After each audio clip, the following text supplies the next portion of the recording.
Hey everyone, how's it going? It has been a long time since I have done a haul on my channel, but as it turns out, over the course of the past few months, I've acquired quite a number of books through a variety of avenues. A lot of them are from just stopping at thrift stores and looking at what they had and, grabbing what I found the most interesting. I did splurge a little bit after I got my tax return and bought some books. And I have received a book in the mail from some friends, and I'll mention which one is that. And I also just stopped at an actual bookstore and indulged myself one day. So it's just books from a variety of places. But I thought that I would just do a little video about all of the books, because I'm pretty excited about all of them, and there are a lot of them. And I haven't done a haul in a long time, and I enjoy doing them. This is going to be quite a large haul. I mean, it's like a peg-sized book haul, like Peg of the History Shelf, the hauls that she does that last for like an hour. So, prepare yourselves. And I also do not have the books physically with me here. They are on my shelves, and I just don't want to have to take them all down and then have to put them all back up. I figure I can put the covers up here, and I'll try to make sure that the cover that I find for the photo to put up here is the same as the actual edition that I have, so that you're actually getting an idea of what they look like from me. So, without further ado, I will jump in and try to get through these books in a not ungodly long time, since it is an ungodly large haul.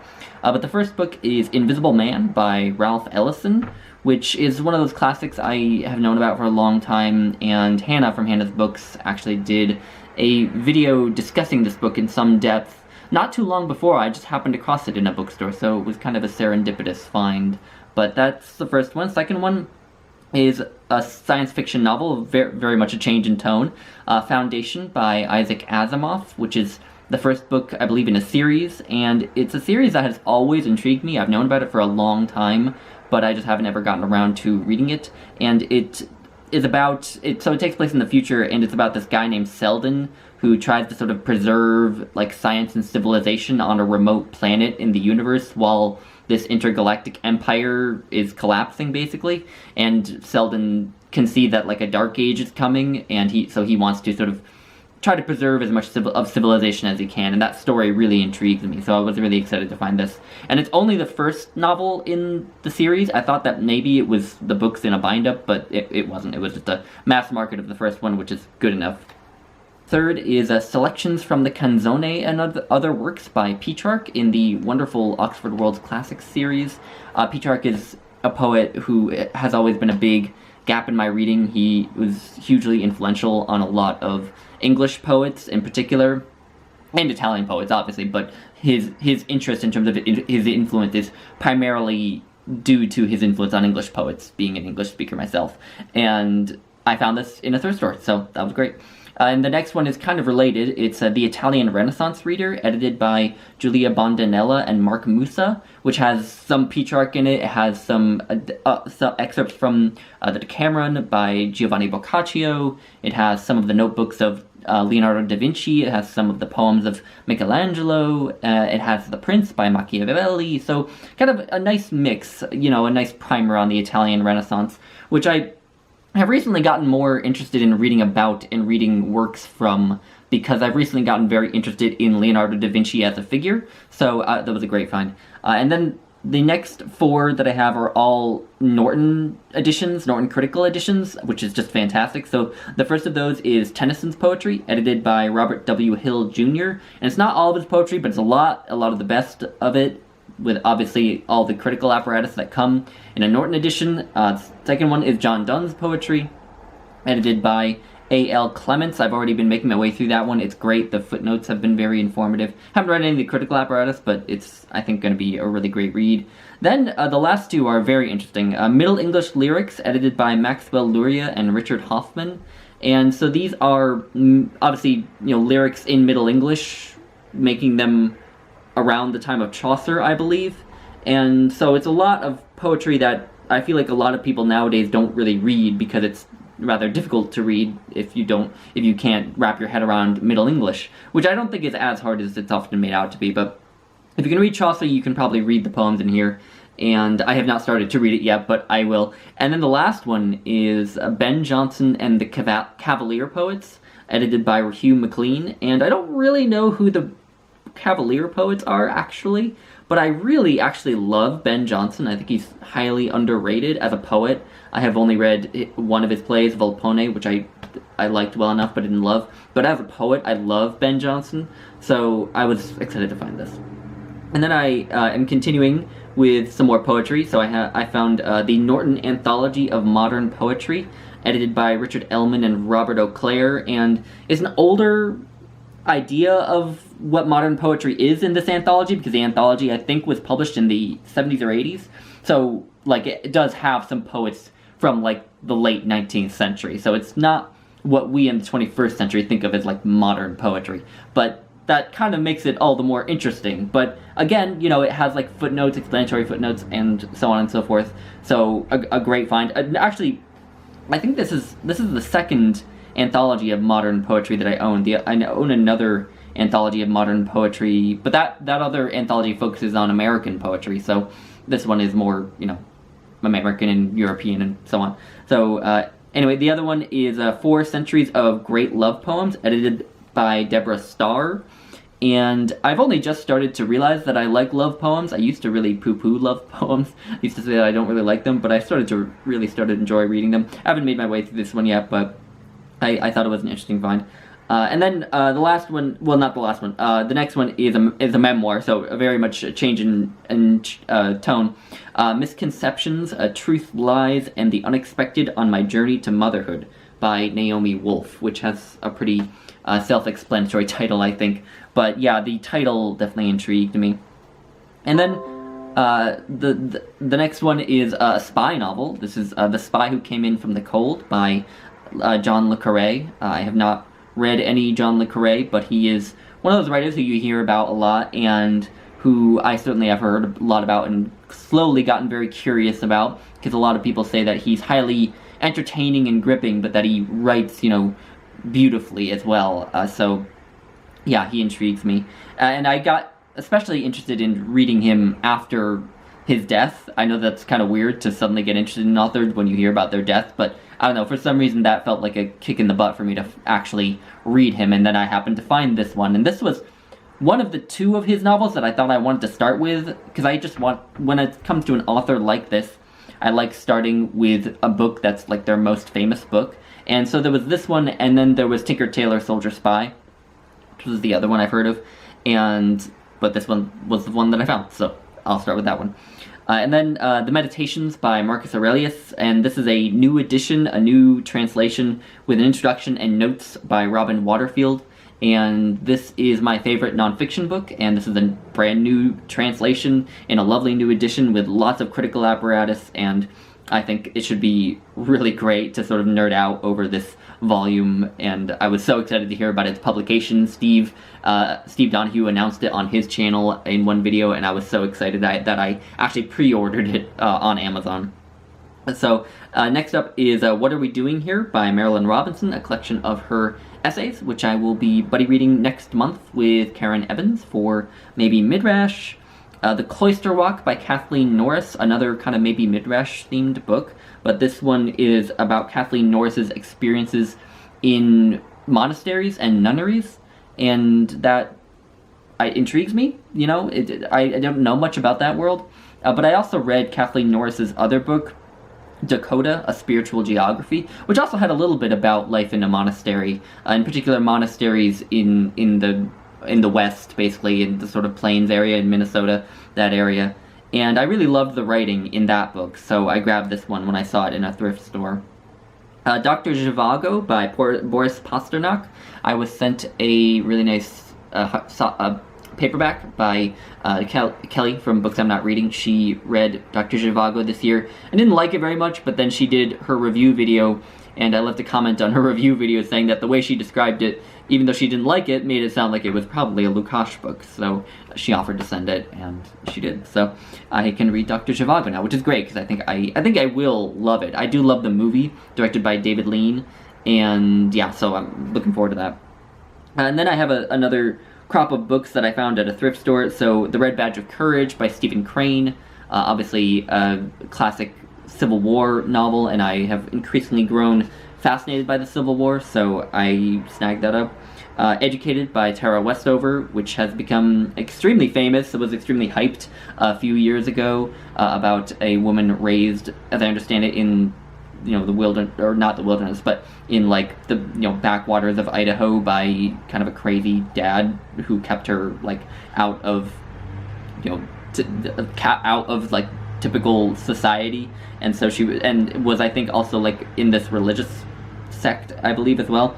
And so it intrigued me, and a friend of mine has highly recommended the book to me, and I'm also just intrigued in general. So I got that. Miss Peregrine's Home for Peculiar Children by Ransom Riggs, which is a novel I've known about for a very long time as well, but just never found a copy of. But what's interesting about this one is that it's actually based on a series of photographs that the author took of some abandoned warehouse, I think. And so he wrote the novel kind of inspired by the photos, and I find that to be an incredibly intriguing concept.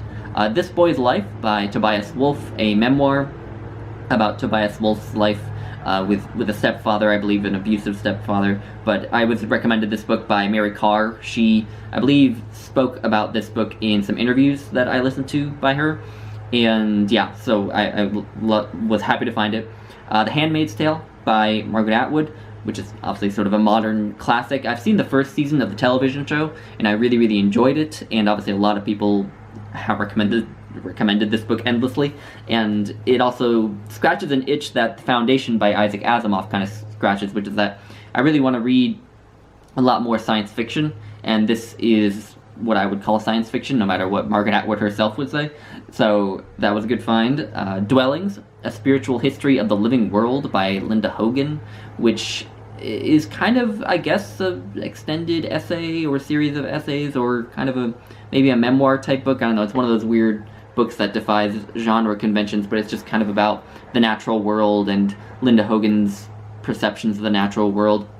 And I grabbed it because it sounded really interesting, but also because I've actually read some of Linda Hogan's poetry, and I didn't love her poetry, but she's also written some memoirs, straight-up memoirs, that I'm... Sorry, that was a timer going off. She's also written some straight-up memoirs that I'm interested in reading. She is Native American. I can't remember which specific nation she's from, but yeah, so she's an author who intrigues me, so I grabbed that book. The Penguin Book of African Poetry, edited by Gerald Moore and Uli Bayer. This is a book that actually hasn't arrived yet. I'm not sure why it's taking so long. I ordered this book from Books A Million, a smaller chain bookstore, and for some reason this hasn't arrived yet, but I ordered it with a gift card that I got for my birthday, and I just am curious about African literature. I really don't know that much beyond like 2 or 3 authors, and so I thought this would be a good way to sort of get an inroad at least into poetry from Africa in the 20th century. Obviously, it's not older African poetry, which at some point I will want to explore. And then I have Live from Death Row by Mumia Abu-Jamal, who I believe was a prominent member of the Black Panther Party, although he's been serving out a life sentence. He was at one point on death row. Sorry, he was on death row, hence the title. And this book is kind of a memoir, but also kind of more generally about the American prison and criminal justice system and the way that it treats, black people in particular, but people of color in general. And this comes highly recommended by Brianna from Brianna's Library, so that's why I bought it, and it obviously sounds very interesting. The Call of Cthulhu and Other Weird Stories by H.P. Lovecraft. I got the lovely orange penguin edition, which is just as beautiful as you would think it is. I've recently grown, again, interested in science fiction, but also in Lovecraft. I just recently read the story Call of Cthulhu, and this book has a lot of H.P. Lovecraft's most sort of important stories. And then another science fiction novel, Solaris, by Stanislav Lem, which obviously is most famous as the source material for the film of the same title, directed by Andrei Tarkovsky, which I do rather like. It's not actually my favorite Tarkovsky film, but I suspect that there's going to be a lot in the novel that wasn't in the film. If the way that Stalker adapted Roadside Picnic is at all indicative of the way that Solaris was adapted, then there's a good chance that I will like the book Solaris a lot more than the movie. Another novel, but a classic, Emma by Jane Austen. This is going to be kind of my way of giving this book a second chance, because I actually tried to read this book a few years ago now. I actually was a buddy read with Britta Bowler, and neither of us really liked it, but Britta at least managed to finish it. I did not manage to finish it. I got about 3/4 of the way through it, and then just gave up. I just got so fed up with the endless discussions of, the minutiae of things that just didn't seem important. How are we going to seat everyone at this dinner party, right? And this discussion about something like that would go on for pages and pages. And so I just got really fed up with the book. But I would like to finish it. I would like to read everything by Jane Austen because of her influence, and because I really have come around with Jane Austen. I read Northanger Abbey and really loved it. I reread Pride and Prejudice and liked it a lot more. And I'm prepared to read Persuasion, I think, during Jane Austen July this year. So it stands to reason that I may be able to go back to Emma and see it in a new light, hopefully. And then not a science fiction series next, but a fantasy series, The Inheritance trilogy by N.K. Jemisin. So this is fantasy, but it's by N.K. Jemisin, and I've read her previous trilogy, the Broken Earth trilogy, which I love so much. And I've heard really good things about the Inheritance trilogy as well, and I bought it in this bind-up, this gigantic bind-up that's like 1,400 pages long that just has all 3 novels in one.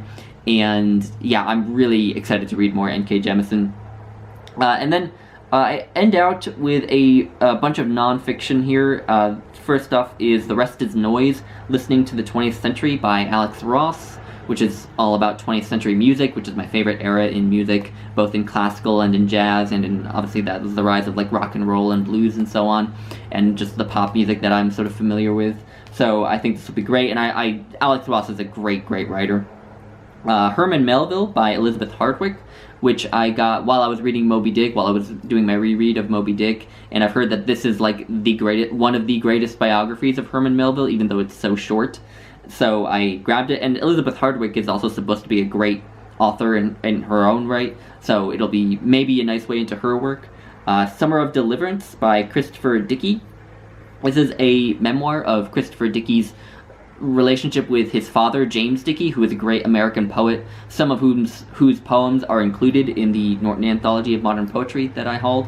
And I actually got intrigued by this book after hearing Christopher Dickey interviewed about the book on NPR. He read an excerpt from it, and I thought it was extremely beautiful, and I just got intrigued by the whole story of his relationship with his father, which was, as I understand it, extremely troubled, but there was also love. It was a very ambivalent relationship. And just the fact that his father was this renowned poet. And actually, I haven't read very much James Dickey's poetry, so I need to remedy that as well. But Christopher Dickey is kind of an interesting writer in his own right, too, because he was a journalist, but he also wrote novels. And yeah, so I grabbed this. Homo Deus, A Brief History of Tomorrow by Yuval Noah Harari, which is a sequel of sorts to his earlier book, Homo Sapiens, A Brief History of Humanity. And so this is the Homo Deus is a book about like sort of where we're headed, in the future. And that intrigues me. I'm certain that there will be some, kind of scary chapters in there, but I loved that other book so much. It was one of my favorite books of the year, in the year that I read it, that I definitely wanted to pick this one up. So this was one of the books that I just self-indulgently grabbed in a bookstore. I didn't find it in a thrift store or anything like that. But yeah, I think it's probably going to be money well spent. And then finally, lastly, I have 2 books that are actually relevant to my own sort of career. They're both 20th century works of the philosophy of science. And this is The Structure of Scientific Revolutions by Thomas Kuhn and The Logic of Scientific Discovery by Karl Popper. And the reason that these kind of relate to my own research is because obviously I'm a scientist. I'm getting a PhD in social psychology. And in particular, I've just recently decided on what my dissertation topic is going to be, and a large part of it, I think, is going to incorporate some philosophy of science elements that come from these 2 works. So I really want to actually read them, because they're those kinds of books that people tend to cite more than they tend to actually read, kind of like The Prince, how it's quoted more than it is actually read. I want to actually read these books so I can cite them and be literate about them. And yeah, I'm actually really excited because I've wanted to read these two books for years, and I've actually heard that they're both quite readable, especially as far as works of philosophy go. So I am excited to read those, and I will probably be doing that this summer. And it's kind of cool to finally be able to like incorporate my own pleasure reading life into my work reading life, because most of the reading that I do, that I talk about on this channel, isn't stuff that's really that applicable to my research. But this will be an opportunity for me to sort of bring my own research and my channel together, where I talk about these two books that I also read and discuss in my dissertation. But anyway, so that is the haul. I'm actually surprised this video didn't go on longer, but there you have it. I hope it wasn't too much. I hope you enjoyed. If you read any of these books or want to read any of them, let me know in the comments. And I will leave it at that. And thank you all for watching. Bye.